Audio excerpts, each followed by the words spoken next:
was 16 years old, I was told that I had 6 months to live. And it was extremely shocking for my family because, I was just kind of your typical kid. I was 16 years old. I was on the yearbook. I played volleyball. I sat bench for volleyball, but I went out. I had a uniform. I had a lot of friends. We used to go to the Jersey Shore for the summer and go play out, at the beach and stuff like that. So it was just kind of a typical, life, and didn't seem like there was anything ever wrong with me. So the first clue that something was actually wrong was one weekend I had gone to the Jersey Shore with my friends, and we had been out all day playing beach volleyball. And actually, if I'm on a team of people who don't know what they're doing, I'm pretty badass. I can dive into the sand and spike and do all this stuff. And so, we've been really active. And that night, we were up all night talking and hanging out. And the next afternoon, when we actually woke up, I remember I had the most excruciating pain I'd ever felt in my right shoulder. It was not like a normal pain. It felt like something was broken. It hurt so bad. And all I could think about was it must have been the spiking, or, I did something. But I didn't want to be a downer to anyone. I didn't say anything. But I remember we went to a diner and I had these pancakes, and I could not get the pancakes in my mouth. It hurt so bad. And it was just, I was thinking, okay, when I get home, I got to tell Mom because I think I need to go to the hospital. This hurts really bad. And I was leaving the next morning anyway. I said, okay, this is pretty bad. Maybe I need some medicine or something. And so I got through that day somehow and went to sleep that night. And the next morning I woke up, and this excruciating pain that felt like it would take weeks to heal was gone, just gone. Right shoulder was completely normal. But the strange thing was that same exact identical pain was in my left shoulder. And not being, at that point, a doctor or scientist, I had no idea what that could mean or if that was even possible. I remember sitting there going, okay, pancakes I eat with my right hand. It was the right arm, but it moved. And so I don't know what I was thinking, but it was so unusual and it was so strange that I just didn't say anything because I just didn't think anyone would take it seriously. It sounded like a hypochondriac thing or just crazy. And after a couple of days, it disappeared from that arm too. And I just kind of forgot about it for a little bit. And as the summer went on, little strange things like that started happening. At one point, my knee started really, really hurting badly. That pain showed up again in my knee. And there was some swelling that came with it. So I went, something identifiable. And I showed my mom, look, my knee is swollen. And she went, okay, let's make an appointment with the doctor, which meant I had like 4 weeks before I was going to see somebody. And not long after that, migraines started. And these were so bad that I would literally be vomiting for days from the pain. And when they first started, my mom was just reminding me of this story. I was talking to her when I was writing my book and I was trying to get stories, and I hadn't remembered this. But she said she had taken me out to eat with some family and friends, and I got a migraine at the table, and she had to take me home and leave everybody else there and pull over on the side of the road for me to vomit on the way home. I had totally forgotten that. So when I got back to the house, I had this huge rash across my face, going from one cheek across my nose to the other side. And when my dad asked me about that, I said, well, it'd been coming and going, but I thought teenager acne, so I hadn't said anything. I'd just been covering it, but it was really bright after I'd been throwing up. And he said, I think your skin is a window to what's going on inside your body, and I think we need to call a doctor right away. Now, I gotta admit, at the time, I laughed at him because he has something called dad science. I don't know if anyone else's dad has this, but my dad creates his own ideas and theories about things, and usually they're just kind of bizarre. And so it's just, all right, dad science, I'll see the doctor. But now I actually use that when I talk to my patients that, a healthy body has glowing, healthy skin.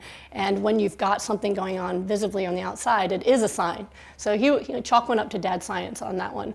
But my doctor was actually really concerned, and she met me in the emergency room. And that's the day where I went from kind of a normal teenager with little weird things happening in there to fully just a sick person where, they were just taking blood every other day. I had like needle marks all over my arm, just in and out of the hospital. My blood test showed that my kidneys were in trouble, so they sent me in for a kidney biopsy. So next thing I know, I'm going into surgery. So it was just so chaotic. And the doctor told us what happened, and they said, you're in stage 4 kidney failure, and you've got 6 months if we don't do something really, really aggressive. 6 months you'll be in dialysis or you'll be dead.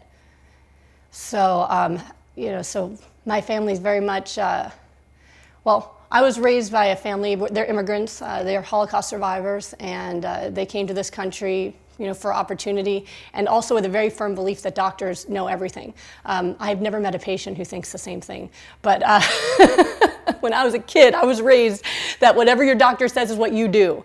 And so my parents went along with, okay, you tell us what to do. So I was put on high-dose steroids. It was about 7 different pills I had to take every day. And I also was put on experimental chemotherapy to try to save my kidneys. And so the reason they were using chemotherapy is they had this idea, because chemotherapy normally is used for cancer patients. And the side effect of chemotherapy is it shuts down the immune system. So people who are on chemo often get really sick with all these other colds and other problems because their immune system doesn't work. Well, with lupus, your immune system's attacking your own body. And so my immune system had suddenly stopped recognizing my kidneys as my own and were attacking my kidneys, trying to kill it, as if they were invading. And so the thought was, if we can shut down the immune system with the chemotherapy, maybe we can put in a remission. I call it rebooting me. They rebooted it. They shut down my immune system and then just slowly let it restart again. And it worked. It was a miserable 2 years, because they had me on it from 16 to 18 years old. Every month it was increasing doses. And they really didn't know what to do back then. It was an experimental treatment. Nowadays they put people on it for a couple weeks max, maybe a month. But I took it for 2 years straight. So 16 to 18, my life was really about get the chemo. For a week I'd be just unable to eat because of all the vomiting. The second week I'd be afraid to eat because of the vomiting. By the third week, I'd finally start to be getting my energy back, and then the fourth week was time for another treatment already. And that was, I just kind of went through those 2 years like that, where I did my treatments, I took my meds, I went to school, I studied. Whenever I couldn't go to class, I would just read my textbooks. So, I was already a nerd to begin with.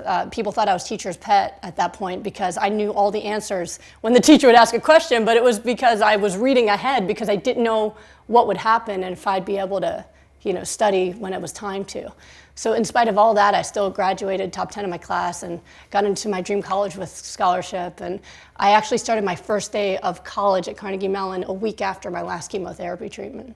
I'd already not only gone through the kidney failure, but I'd also developed blood clots that had happened when I was in medical school. And so I was taking blood thinners because I'd experienced a mini stroke, a transient ischemic attack. And thankfully, I didn't damage my brain, but I was in a lot of danger of dying at that point if I didn't use this blood thinner for the rest of my life. So I was injecting myself every day. But I really, at that point, I was so just grateful every time there was some treatment that could keep me going. It kind of just seemed like, hey, not my time yet. Like, there's just another thing. And I always joked around I was an overachiever, that, I was going to get really sick, but then there'd be a medication and I was going to keep going and I was going to get better. And so at that point, when I met my husband, I was on the blood thinners, but otherwise, I was trucking through. I was 2 months away from graduating medical school. And so this dream I had that the doctors told me and everybody else told me, don't go for being a doctor. You need to relax and get enough sleep and, not have too much stress. And I just wanted to have my life. I wasn't going to just sit around, I wasn't going to be disabled. I wasn't going to be the sick person. I wanted to do something. So I was doing it. So I was almost there. And I was really just at a highlight in my life. Like, I could see it. I'd gotten into this residency at UCLA Harbor in California. So everything was great, and I wasn't really needing anybody.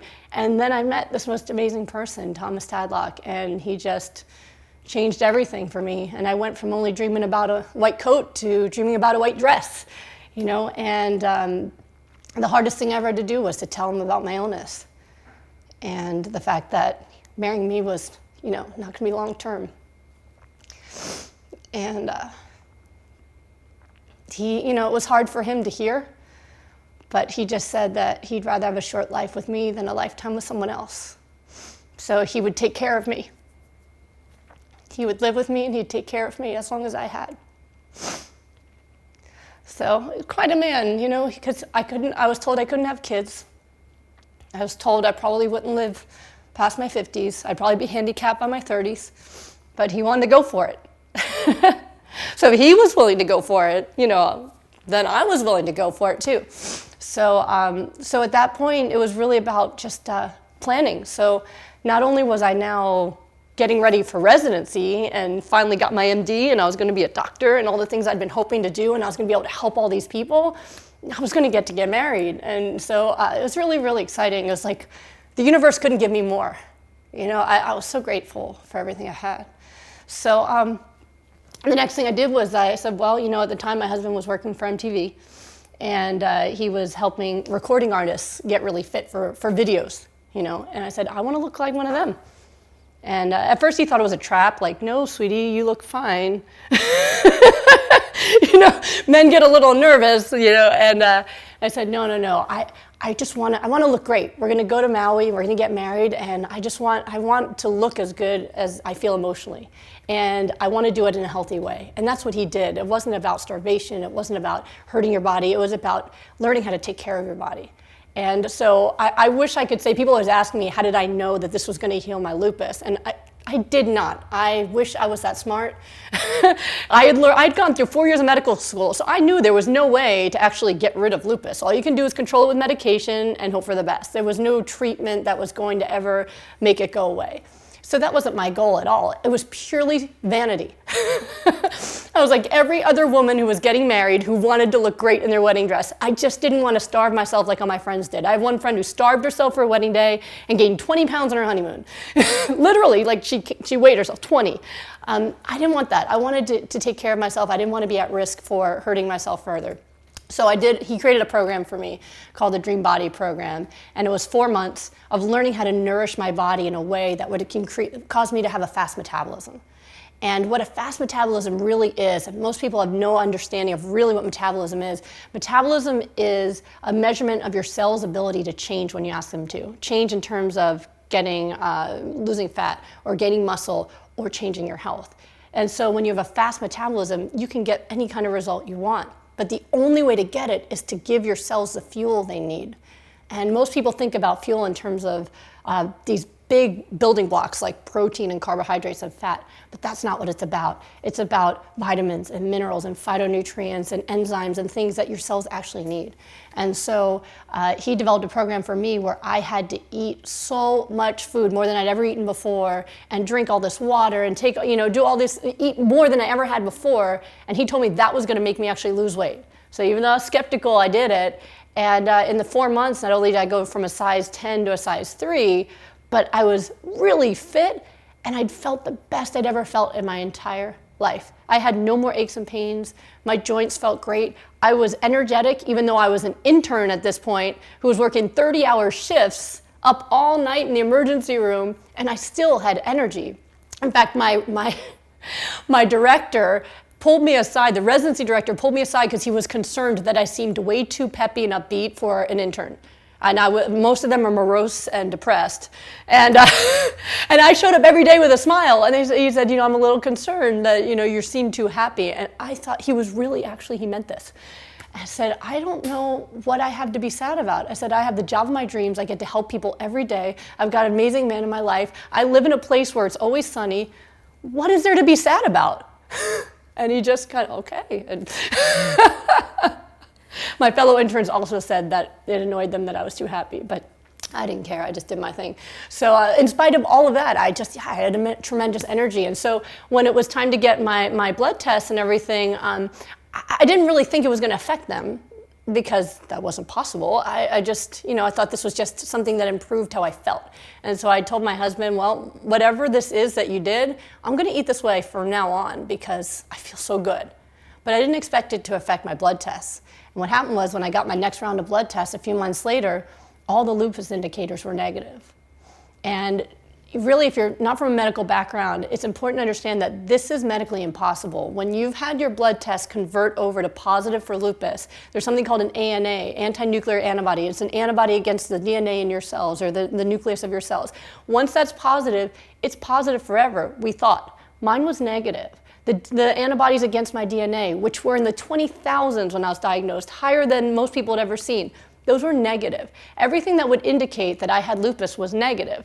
And the blood clotting antibodies I had, those were only on the high side of normal, which normally wouldn't even treat except for the symptoms I'd had. And so it was funny because these were new doctors out in California that I'd never seen before. And the doctor had a medical student with him, and he said, "This woman alleges to have lupus, but we're not finding any evidence of it," as if I was trying to fake it. I want nothing to do with this disease. So, they said, okay, well, maybe there's just an error in the test. Go have your wedding, come back, and we'll test again. And we tested again a few months later, and now even the antibodies for the clots were completely negative. And my blood pressure was coming down to that of an athlete. And my genetically high cholesterol that I was told I could do nothing but blame my parents, that's what my doctor had told me as a kid, that was completely normal and, in fact, optimal. And that's what's happened ever since then. And right now I'm sitting here, and it's been 10 years since that first negative blood test, and there's been no sign of lupus coming back, in spite of me continuing to go on and not only expose myself to those things they said I shouldn't, like going out in the sunshine, but also having 2 children. I have continued to actually get healthier and stronger as the years have gone by.